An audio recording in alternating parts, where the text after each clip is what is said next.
नमस्ते साथियों, मैं सूरत रावत आदर्श पाठशाला ज्ञान बिंदु एकेडमी धार से।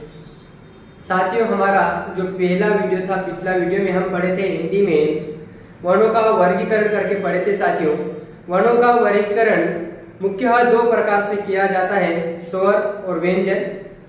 हमने बात की थी साथियों कि कुल स्वर कितने होते हैं, कुल व्यंजन कितने होते हैं, उसके बारे में चर्चा की थी। साथियों, आज जो हमारा बिंदु रहेगा, जो आज मैं आप लोगों के लिए बिंदु लेकर आया, वो बिंदु हमारा रहेगा स्वर। कौन सा बिंदु रहेगा साथियों? स्वर जो हमारा बिंदु रहेगा। स्वर होता क्या है, तो आप लोगों को पता है कि स्वतंत्र अवस्था में ये क्या होते हैं, एक स्वतंत्र होते हैं, जिनकी ध्वनियां स्वतंत्र निकल जाती हैं, उन्हीं को हम क्या कहते हैं साथियों? स्वर कहते हैं। उन्हीं को क्या कहते हैं? स्वर कहते हैं। उसके बाद आप लोगों को मैंने बताया था कि यानी स्वर की परिभाषा क्या कहलाती है? वे ध्वनियां जिनका उच्चारण वाग यंत्र के टकराहट के बिना स्वतंत्र अवस्था में संभव हो, उन्हीं को हम कहते हैं स्वर। वे ध्वनियां जिनका उच्चारण वाग यंत्र के टकराहट के बिना स्वतंत्र अवस्था में संभव हो, उन्हीं को हम कहते हैं स्वर।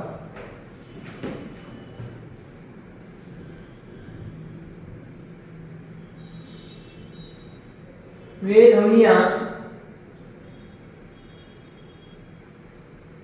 जिनका उच्चारण वाग यंत्रों का मतलब होता है साथियों जीभ। क्या होती है? जीभ। जीभ को जिह्वा भी कहा जाता है।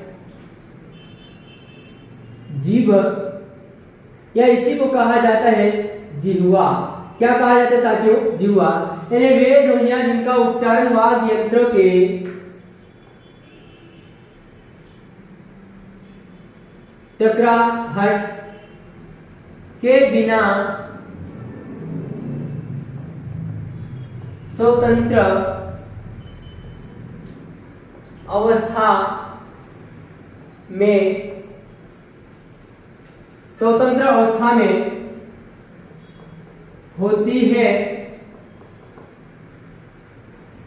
अवस्था में होती है, उन्हें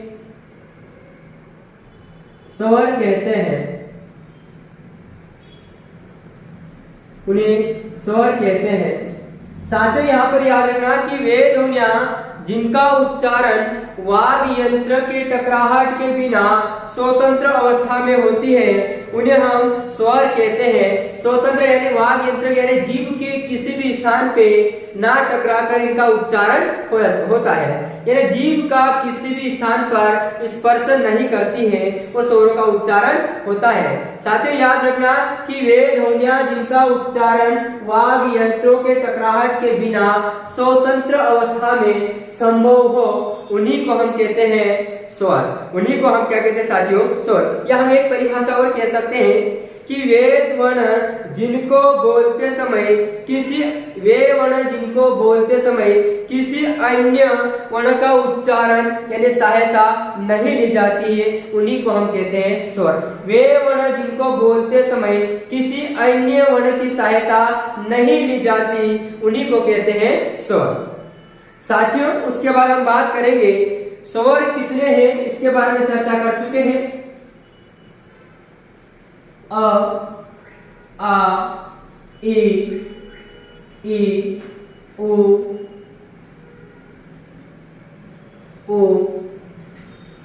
री, ए, आई, ओ और आओ। कितने स्वर होते हैं साथियों? 11। कुल स्वर कितने होते हैं? 11। अ, आ, ई, उ, री, ए, आई और आओ। कुल स्वर कितने होते हैं साथियों? 11 होते हैं। और इन 11 स्वर को हम 10 मात्रा में पढ़ते हैं। कुल स्वर कितने हैं? तो साथियों याद रखना, कुल स्वर कितने हैं? कुल स्वर कितने होते हैं? 11। और मात्रा कितनी होती है साथियों? तो यहाँ पर मात्रा याद रखना 10। मात्रा कितनी है? 10। मात्रा कितनी है? 10। और कुल स्वर कितने हैं? 11। कुल कितने स्वर है 11।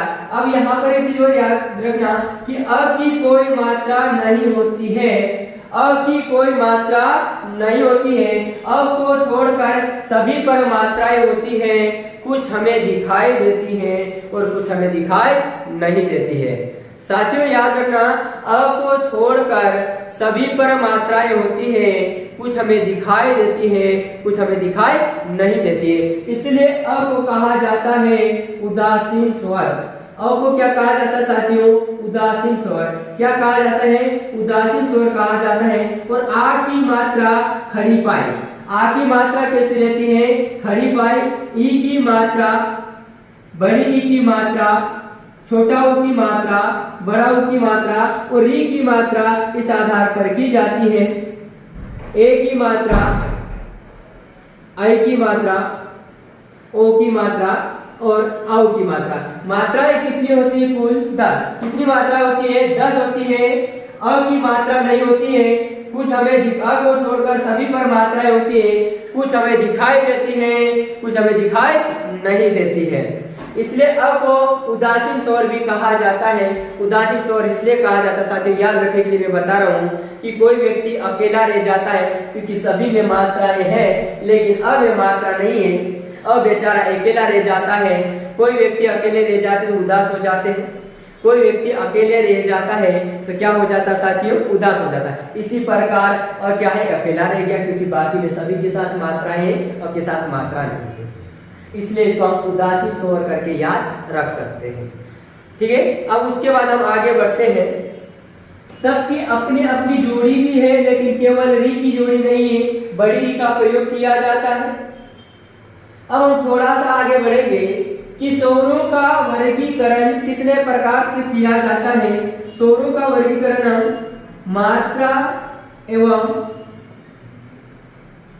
मात्रा या उच्चारण के आधार पर, मात्रा या उच्चारण के आधार पर स्वरों का वर्गीकरण, मात्रा या उच्चारण के आधार पर स्वरों का वर्गीकरण, मात्रा या उच्चारण के आधार पर स्वरों का वर्गीकरण 3 प्रकार से किया जाता है साथियों। कितने प्रकार से किया जाता है? 3 प्रकार से। कितने प्रकार से किया जाता है? 3 प्रकार से किया जाता है। मात्रा या उच्चारण में के आधार पर स्वरों का वर्गीकरण 3 प्रकार से किया जाता है।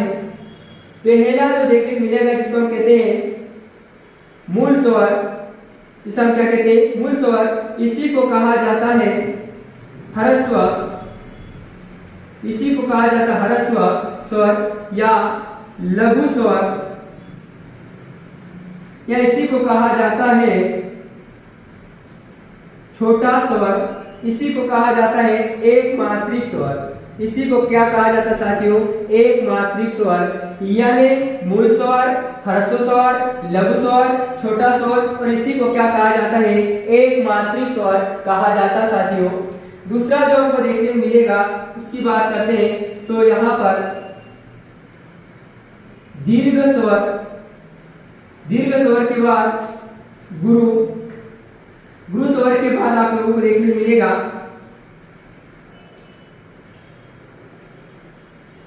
दीर्घ गुरु, इसी को कहा जाता है बड़ा स्वर, और इसी को कहा जाता है संधि स्वर, सजातीय स्वर, और इसी को कहा जाता है द्विमात्रिक स्वर। क्या कहा जाता है? द्विमात्रिक स्वर भी कहा जाता है। कौन सा स्वर कहा जाता है साथियों? द्विमात्रिक स्वर भी कहा जाता है। तीसरा जो आता है उसे हम कहते हैं प्लुत स्वर। क्या कहते हैं साथियों? प्लुत स्वर, या इसी प्लुत स्वर को विलुप्त स्वर भी कहा जाता है। क्या कहा जाता है? विलुप्त स्वर भी कहा जाता है। यहाँ तक समझ में आ गया होगा कि मूल स्वर, ह्रस्व स्वर, लघु स्वर, छोटा स्वर, या इसी को एक मात्रिक स्वर भी कहा जाता है। मूल का मतलब जैसे जन्म हुआ, मूल का मतलब जैसे जन्म हुआ वैसे की वैसे लिखा जाएगा, उसमें कोई परिवर्तन नहीं होगा, उसी को हम कहते हैं मूल। उसी को हम कहते हैं मूल। जैसा जन्म हुआ वैसा की वैसा लिखा जाएगा, उसमें कोई परिवर्तन नहीं होता है साथियों। उसी को हम क्या कहते हैं, उसी को हम क्या कहते हैं, मूल स्वर के नाम से जानते हैं। चलो साथियों, अब बात करते हैं इसके अंतर्गत कौन कौन से आते हैं। यहां पर याद रखना कि उच्चारण में समय क्या लगेगा, कम। उच्चारण में कम समय लगता है, या एक मात्रा वाले, यह एक मात्रा वाले एवं उच्चारण में कम समय लगता है।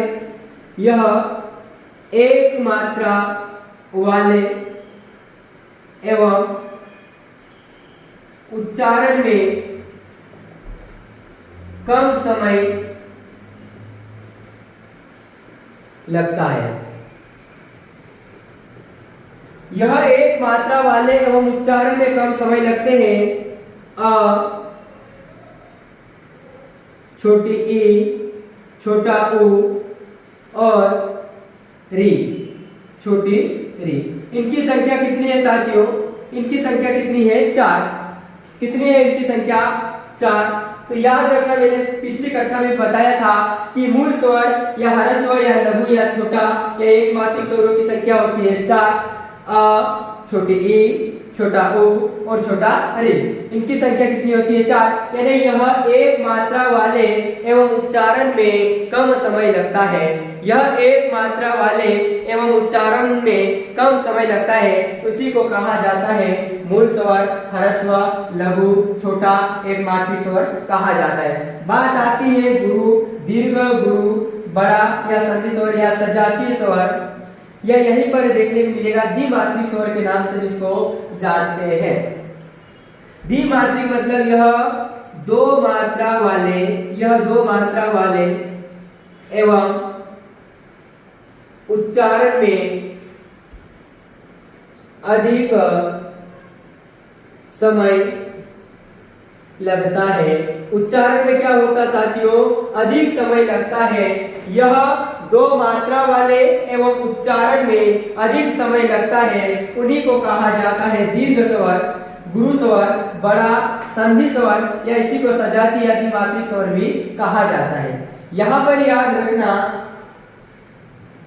कि दीर्घ स्वर मतलब मूल स्वर से इसका उच्चारण में थोड़ा सा समय ज्यादा लगता है। जैसे अ बोलते वक्त कम समय लगता है, लेकिन हम दीर्घ स्वर का उच्चारण करेंगे आ। जब हम आ का उच्चारण करेंगे तो समय थोड़ा सा ज्यादा यानी अधिक लगता है। इनकी संख्या होती है, इनकी संख्या होती है साथियों कितनी, तो 7। इनकी संख्या कितनी होगी, 7। यानी कुल दीर्घ स्वर की बात करते हैं, कुल दीर्घ स्वर, कुल दीर्घ स्वर की संख्या होती है साथियों 7। कितनी होती है, 7। 7 में आ जाएगा आ, बड़ी ई, बड़ा ओ, ए, आई, ओ और आओ। इनकी संख्या कितनी होती है साथियों, कितनी होती है, तो 7। यानी कुल दीर्घ स्वर की संख्या होती है 7। कितनी होती है, 7। आ, बड़े ई, बड़ा ओ, ए, आई, ओ और आओ। इनकी संख्या कितनी होती है, कितनी होती है, 7। अब यहां पर याद रखना कि मूल दीर्घ स्वर, मूल दीर्घ स्वर, मूल दीर्घ स्वर की संख्या कितनी है साथियों, तो याद रखना यहां पर 3। कितनी है, 3। अब 3 मूल दीर्घ स्वर कौन कौन से हैं, आ, मूल दीर्घ स्वर आ, बड़ी ई और बड़ा ओ। ठीक है, मूल दीर्घ स्वर की संख्या कितनी है, 3। आ, बड़ी ई और बड़ा ओ। और यहीं पर याद रखना संयुक्त दीर्घ स्वर,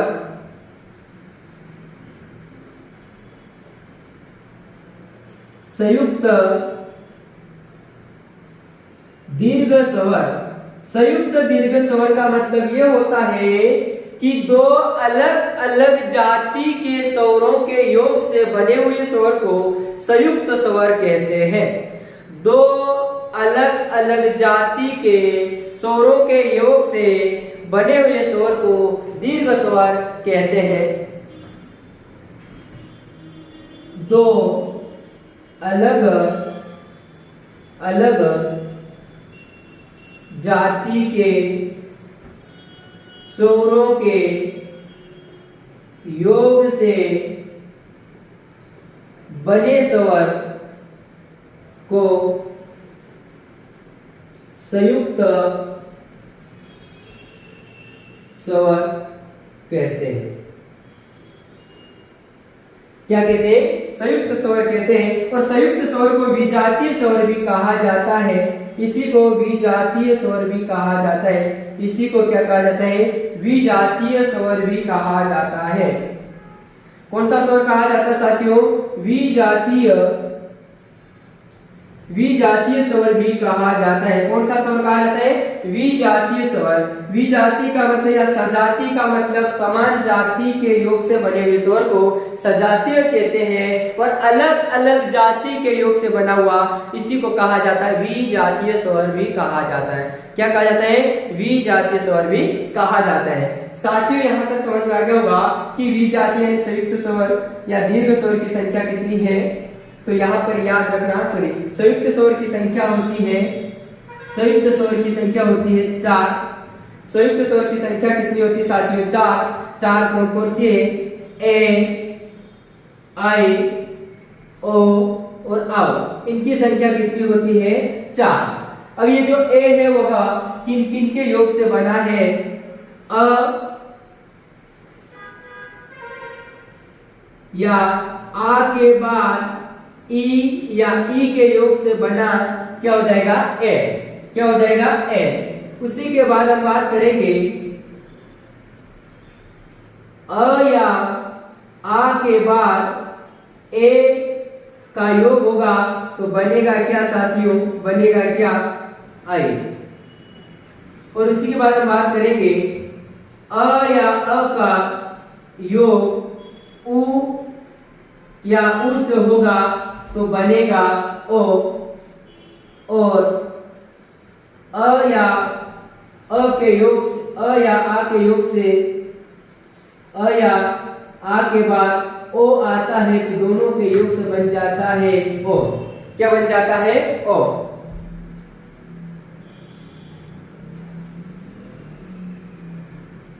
यहां तक याद रखना साथियों, ए अ या आ के बाद ई होगा तो दोनों के योग से बनेगा ए। और अ या आ के बाद ए होगा तो बनेगा आई। और अ या आ के बाद उ होगा तो बनेगा ओ। और अ या आ के बाद ओ आएगा तो बनेगा क्या? आओ। बनेगा क्या साथियों? आओ का निर्माण होता है। यहाँ तक समझ में आ गया होगा। एक जो अंत में हमारा स्वरों का वर्गीकरण है, जो तीसरा आता है उसे हम कहते हैं प्लुत स्वर। इसे हम क्या कहते हैं? प्लुत स्वर, या इसी को हम क्या कहते हैं? विलुप्त स्वर। विलुप्त या प्लुत स्वर, इनका अर्थ होता है उछला हुआ। इनका अर्थ होता है उछला हुआ। इनका अर्थ कैसा होता है साथियों? उछला हुआ इनका अर्थ होता है। अर्थ की बात करते हैं, इनका अर्थ उछला हुआ होता है। यह कैसे होते हैं? छिपे हुए होते हैं, इसीलिए इनको विलुप्त स्वर भी कहा जाता है। किसी को पुकारने या संबोधन करने के लिए, किसी को पुकारने या संबोधन करने के लिए हम प्लुत स्वर का प्रयोग करते हैं। किसका प्रयोग करते हैं? प्लुत स्वर का प्रयोग करते हैं। जैसे राम, हम राम को पुकार रहे, बीच में जो अ की ध्वनि खिंची हुई आ रही है, आ की ध्वनि, तो वहां पर क्या आ जाएगा? प्लुत स्वर। और इसका कोई चिन्ह नहीं होता है, लेकिन 3 के अंकों को निर्धारित किया जाता है। इनका कोई चिन्ह का प्रयोग नहीं किया जाता है, लेकिन 3 का अंक दर्शाया जाता है। यहाँ पर याद रखना, कोई चिन्ह नहीं होता है, लेकिन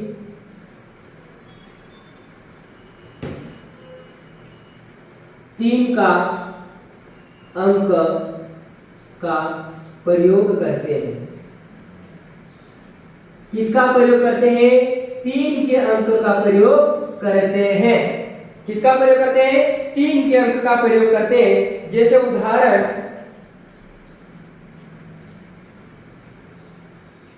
ओम, हम ओम इस आधार पर लिखते हैं क्योंकि बीच में किसका प्रयोग किया हमने, 3 के अंक का प्रयोग किया है।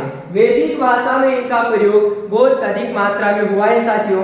किसमें, वैदिक भाषा में इनका प्रयोग अधिक मात्रा में हुआ है। चलो उसके बाद हम थोड़ा सा आगे एक बार इसको योजन कर लेते हैं, फिर हम आगे बढ़ते हैं।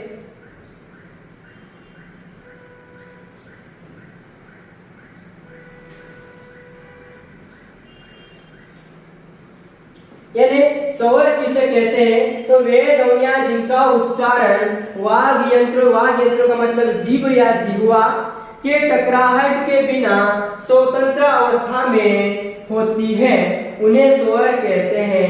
वे ध्वनियां जिनका उच्चारण वाग यंत्रों के टकराहट के बिना स्वतंत्र अवस्था में होते हैं, उन्हें क्या कहते हैं, स्वर कहते हैं। क्या कहते हैं, स्वर कहते हैं। अ को छोड़कर सभी पर मात्राएं होती हैं, कुछ हमें दिखाई देती है और कुछ हमें दिखाई नहीं देती है। अ को छोड़कर सभी पर मात्राएं होती हैं, इसलिए हम मात्रा कितनी पढ़ते हैं 11। कितनी मात्राएं पढ़ते हैं, तो 11 मात्राएं पढ़ते हैं। अ को छोड़कर सभी पर मात्राएं होती हैं, कुछ हमें दिखाई देती है, कुछ हमें दिखाई नहीं देती, लेकिन कुल स्वर कितने हैं, 11। कितने हैं, 11। उदासीन स्वर कितने हैं, 1। क्या आएगा, अ। बाकी की मात्राएं होती है, केवल अ को याद रखना, इसकी कोई मात्रा नहीं है इसलिए उदास हो जाता है। इनकी कोई मात्रा नहीं इसलिए क्या हो जाता है, उदास हो जाता है। उसके बाद मात्रा एवं उच्चारण के आधार पर स्वरों का वर्गीकरण 3 प्रकार से किया जाता है। कितने प्रकार से किया जाता है, 3। मात्रा एवं उच्चारण के आधार पर स्वरों का वर्गीकरण, उच्चारण में लगने वाले समय के आधार पर, उच्चारण में लगने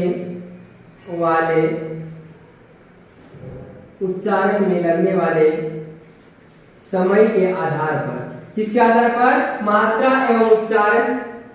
या उच्चारण में लगने वाले समय के आधार पर स्वरों का वर्गीकरण 3 प्रकार से किया गया। मूल स्वर, ह्रस्व स्वर, लघु स्वर, इसी को कहा जाता है छोटा, या इसी को कहा जाता है एक मात्रिक स्वर। इसी को क्या कहा जाता है, एक मात्रिक स्वर। यह एक मात्रा वाले एवं उच्चारण में कम समय लगता है। यह एक मात्रा वाले एवं उच्चारण में समय कम लगता है, इसीलिए इनको क्या कहा जाता है, एक मात्रिक स्वर कहा जाता है। इनकी संख्या होती है 4। इनकी संख्या कितनी होती है साथियों, 4। अ, ए, ओ और रे। अ, छोटा ए, छोटा ओ और रे, इनकी संख्या होती है 4। यहाँ पर एक शब्द जो लघु है यानी ह्रस्व शब्द का प्रयोग हम संधि में करते हैं। ह्रस्व शब्द का हम प्रयोग संधि में करते हैं और लघु शब्द का प्रयोग हम छंद में करते हैं। काव्य शास्त्र का जो टॉपिक है छंद, वहां पर इसका प्रयोग किया जाता है। गुरु, दीर्घ, गुरु, बड़ा, संधि या सजातीय स्वर, इसी को कहा जाता है द्विमात्रिक स्वर भी कहा जाता है। दीर्घ यानी बड़ा हो जाएगा, गुरु का मतलब क्या हो जाएगा, बड़ा ही कहलाता है और बड़ा। संधि का मतलब इनके योग से संधि बनती है, इन्हीं से संधि बनती है, इसलिए इनको कहते हैं संधि स्वर। इनसे ही क्या बनती है, संधि बनती है, इस कारण से इनको क्या कहा जाता है, संधि स्वर कहा जाता है। सजातीय स्वर का मतलब एक ही जाति के योग से बने हुए, इसलिए इनको क्या कहा जाता है, सजातीय स्वर कहा जाता है। क्या कहा जाता है, सजातीय स्वर कहा जाता है, क्योंकि यह एक ही जाति के योग से बने हैं। इस कारण से, क्योंकि आ का निर्माण अ और अ के योग से आ बना, छोटी ई और छोटी ई के योग से बड़ी ई बना, और छोटा उ और छोटा उ के योग से बड़ा उ बना है। लेकिन कुल दीर्घ स्वर कितने हैं, 7। कुल दीर्घ स्वर कितने हैं, 7। आ, बड़ी ई, बड़ा उ, ए, आई, ओ और औ, कितने हैं, 7।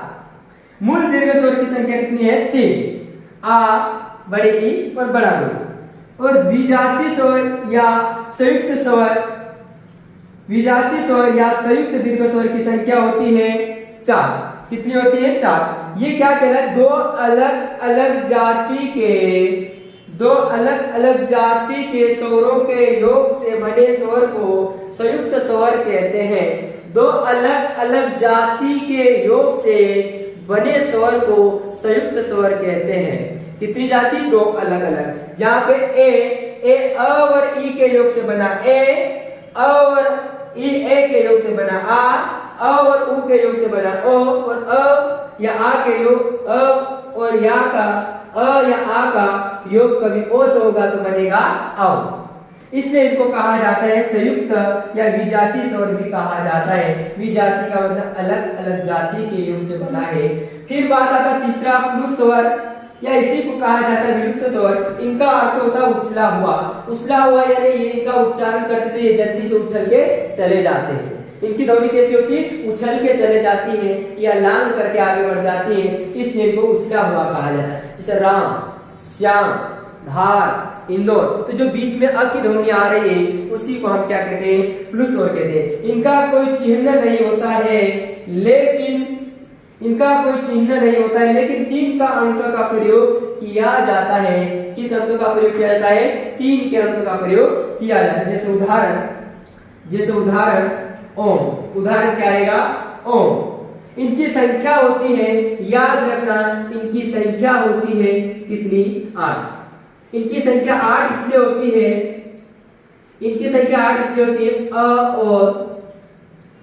और दीर्घ स्वर, अ और दीर्घ स्वर, क्योंकि 7 तो दीर्घ स्वर हो गए और एक आके आ जाएगा अ, तो इनकी संख्या कितनी होती है? 8। कितनी होती है साथियों? 8। अ और दीर्घ स्वर। यहां तक समझ में आ चुका होगा। उसके बाद फिर हम आगे बढ़ते हैं साथियों। यहां तक समझ में आ गया हो?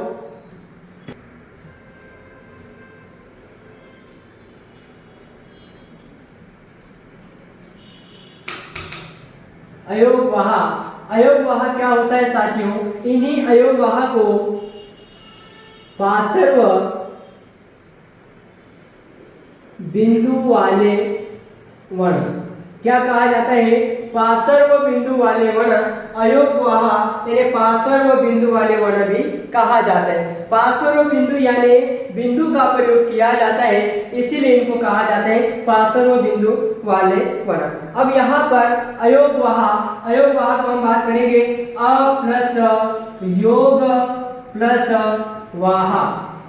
अ प्लस योग प्लस वाह, अब को है वह नहीं के अर्थों को बताने का काम करता है।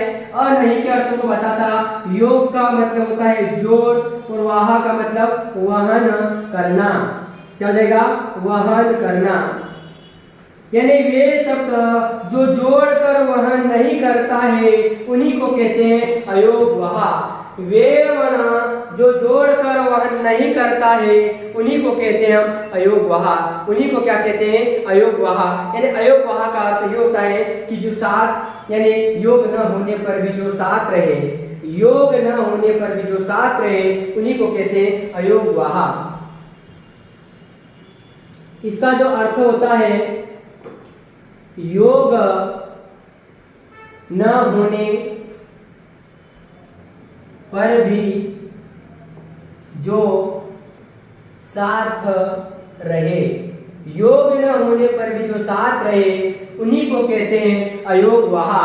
योग न होने पर भी जो साथ रहे उन्हीं को क्या कहते हैं? अयोगवाह। उन्हीं को क्या कहा जाता है? अयोगवाह। अयोगवाह शब्द ही ऐसा बना हुआ है अ नहीं, योग जोड़, वाह का मतलब वहन करना, यानी जोड़कर वहन नहीं करना, जोड़कर वहन नहीं करना, उसी को कहा जाता है अयोगवाह।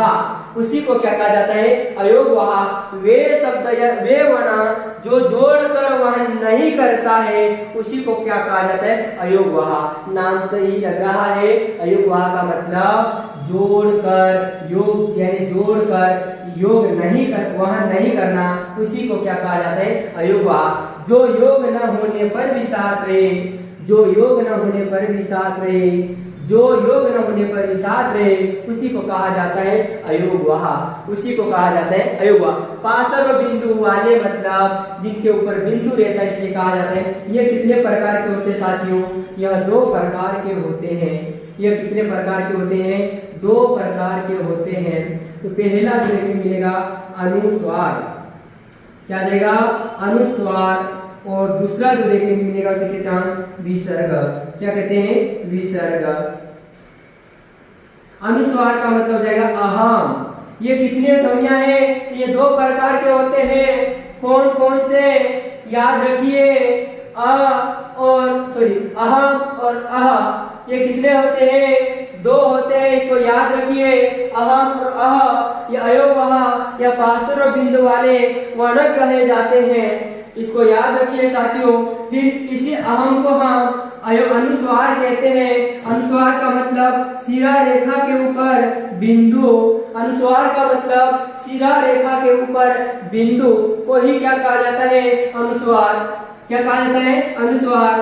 और दूसरा जो आता है उसे कहा जाता है विसर्ग यानी अहम। अहम को कहा जाता है विसर्ग, यानी 2 बिंदु ऊपर नीचे रहते हैं, उन्हीं को क्या कहा जाता है साथियों? विसर्ग कहा जाता है। उन्हीं को क्या कहा जाता है? विसर्ग कहा जाता है। अब बात आती है पार्श्व बिंदु वाले वर्ण, मतलब जिनके ऊपर बिंदु रहता है, जिनके ऊपर बिंदु रहता है उन्हीं को कहा जाता है पार्श्व बिंदु वाले। उन्हीं को क्या कहा जाता है? पार्श्व बिंदु वाले कहा जाता है। अनुस्वार और विसर्ग 2 प्रकार के होते हैं। अनुस्वार क्या होता है? अनुस्वार क्या होता है साथियों? बताइए, अनुस्वार क्या होते हैं? यह स्वर के बाद आने वाला व्यंजन। यह किसके बाद आने वाला व्यंजन? यह स्वर के बाद आने वाला व्यंजन है। किसके बाद आने वाला व्यंजन है साथियों? स्वर के बाद आने वाला व्यंजन है, इसलिए इसे कहा जाता है अनुस्वार। अब स्वर के बाद इसलिए आता है यह क्योंकि यहाँ पर स्वर है और स्वर के बाद इसका प्रयोग किया जाता है। जैसे उदाहरण, हम इसका उच्चारण अहम करते हैं। क्या करते हैं? अहम। क्या उच्चारण करते हैं? अहम इसका उच्चारण करते हैं, क्योंकि स्वर तो क्या होते हैं? स्वतंत्र बोले जाते हैं। स्वर क्या होते हैं? स्वतंत्र बोले जाते हैं, लेकिन यहाँ पर व्यंजन का योग हो रहा है, इसलिए याद रखना स्वर के बाद आने वाला व्यंजन है। क्या होता है? स्वर के बाद आने वाला व्यंजन है। ठीक है, उसके बाद हम बात करेंगे, थोड़ा सा आगे बढ़ने की कोशिश करेंगे। इनकी ध्वनि नाक से अधिक निकलती है।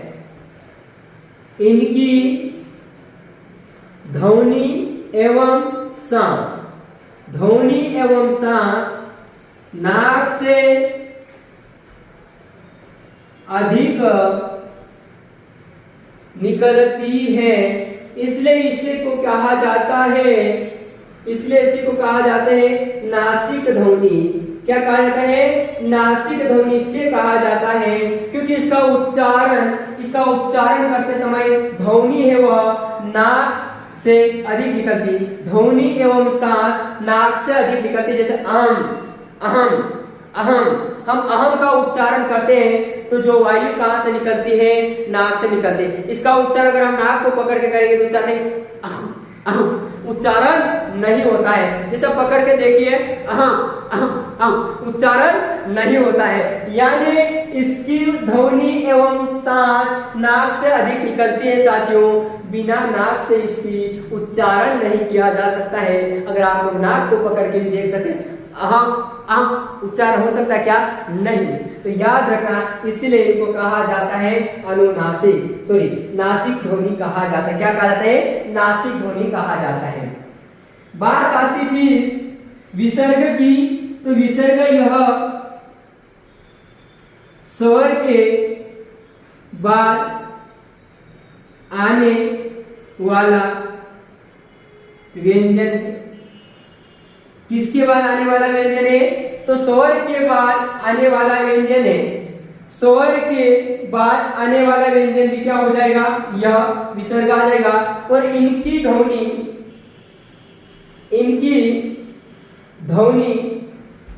ह की तरह होती है। इनकी ध्वनि ह की तरह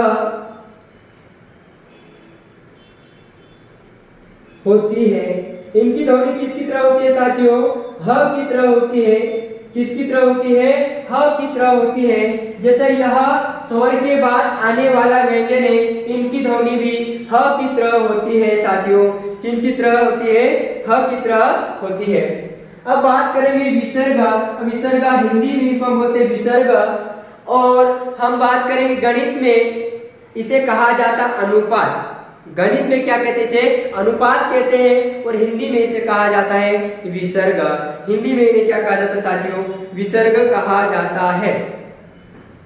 ठीक है, तो यहां पर याद रखें इनकी ध्वनि या इनका उच्चारण, इनकी ध्वनि या इनका उच्चारण।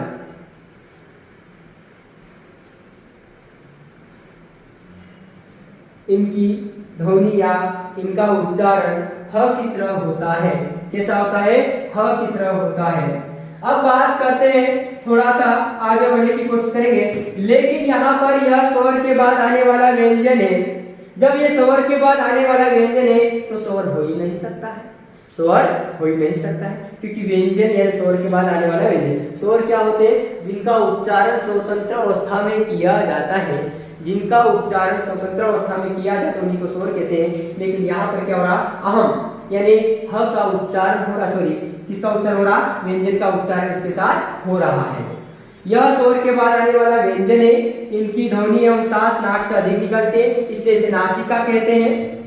विसर्ग यह स्वर के बाद आने वाला व्यंजन है, इनका उच्चारण ह की तरह होता है। किनकी तरह इनका उच्चारण होता है? ह की तरह होता है। किनकी तरह होता है? ह की तरह होता है।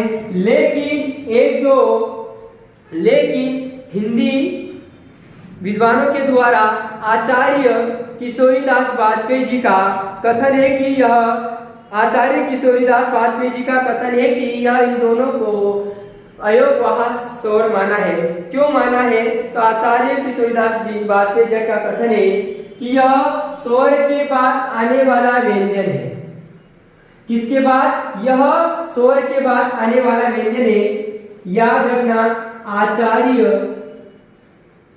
किशोरी दास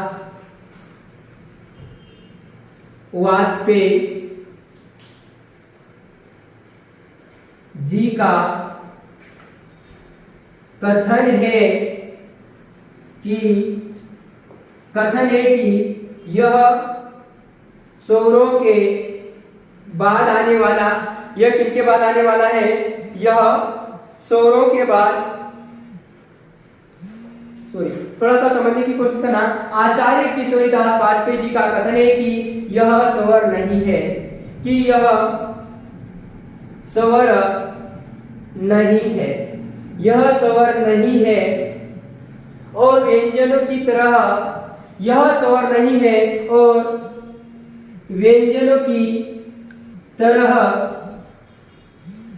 स्वरों के पूर्व नहीं पश्चात,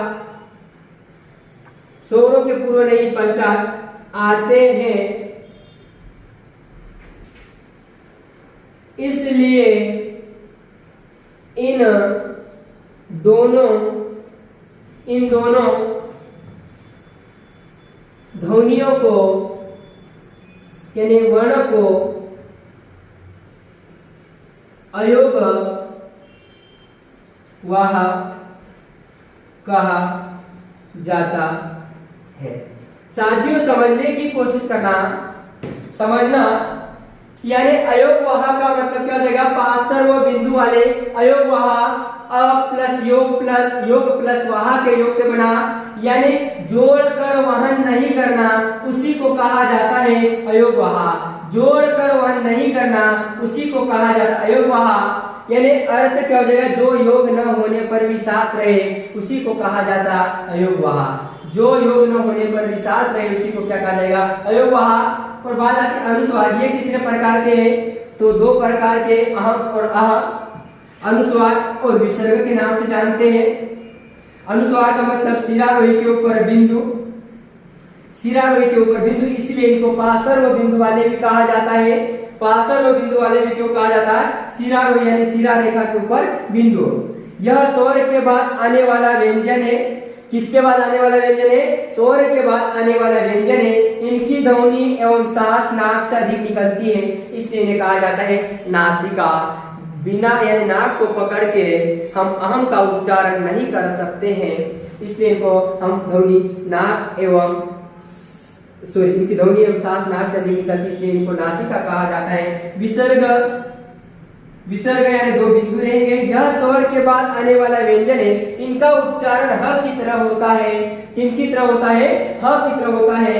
लेकिन आचार्य किशोरीदास वाजपेयी जी का कथन है, आचार्य किशोरीदास वाजपेयी जी का कथन है कि यह स्वर नहीं है, यह स्वर नहीं है। जब स्वर नहीं है तो व्यंजनों की तरह स्वरों के पूर्व नहीं पश्चात आते, इसलिए यह इन दोनों ध्वनियों को अयोगवाह स्वर कहा जाता है। यहाँ पर थोड़ा सा स्वरों की तरह स्वरों के पूर्व नहीं पश्चात आते हैं, इसलिए यह व्यंजन नहीं है, इसलिए यह व्यंजन नहीं है। इसलिए इन दोनों ध्वनियों को अयोगवाह कहा जाता है। साथियों समझ में आ गया होगा कि जब हम वर्णों का उच्चारण किया था, हम वर्णों का वर्गीकरण किया था, उस समय मुख्यतः दो वर्ण होते हैं, स्वर और व्यंजन। एक तीसरा देखने को मिलता है अयोगवाह, क्योंकि इसको स्वर भी नहीं माना जाता, व्यंजन भी नहीं माना जाता है, इसलिए इनको क्या माना जाता है? अयोगवाह माना जाता है। साथियों बाकी जो है हम अगले वीडियो में और स्वर का वर्गीकरण लेकर आएंगे। साथियों जो स्वर बाकी बचे हैं उनको हम अगले वीडियो में लेके आएंगे। जब तक के लिए हम इस क्लास को विराम देते हैं। साथियों हम अगली क्लास में और भी मिलते हैं इसी टाइम पर। जब तक के लिए धन्यवाद। जय हिंद, जय भारत। साथियों